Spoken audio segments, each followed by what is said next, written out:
7 గంటలకు బయలుదేరాడు ఉదయం. ఏది నారా లోకేష్ గారు. మరి పూణేలో ఆహారం చేయడానికి వెళ్ళాడో ఎన్ని మనకు సంబంధం లేదనుకోండి, ఇంకా ఆయన పర్సనల్. సో పూణే. ఇదే చూస్తే దీని లింకులు ఇంకా సీఎం రమేష్ గారు చూడండి, మీకు ఇది కనపడతా ఉంటుంది. సీఎం రమేష్ గారికి సంబంధించి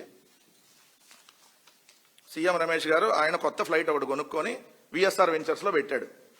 ఈ విఎస్ఆర్ వెంచర్స్ ద్వారా వాడతారనమాట. సో ఆయన పూజలు చేసేది కూడా చూడండి.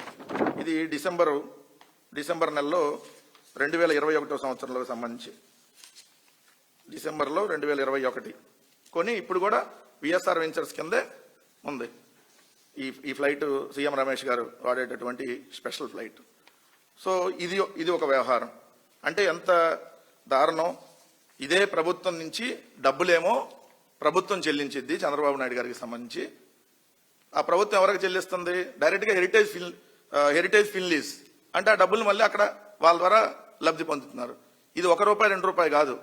నెల దాదాపుగా ఈ సంవత్సరం 2025 సంవత్సరంలోనే ఒక్క సంవత్సరం చూసుకుంటే చంద్రబాబు నాయుడు గారి విమాన ఖర్చులు, హెలికాప్టర్ ఖర్చులు ₹54 కోట్ల. ఒక్క సంవత్సరానికి ₹54 కోట్ల.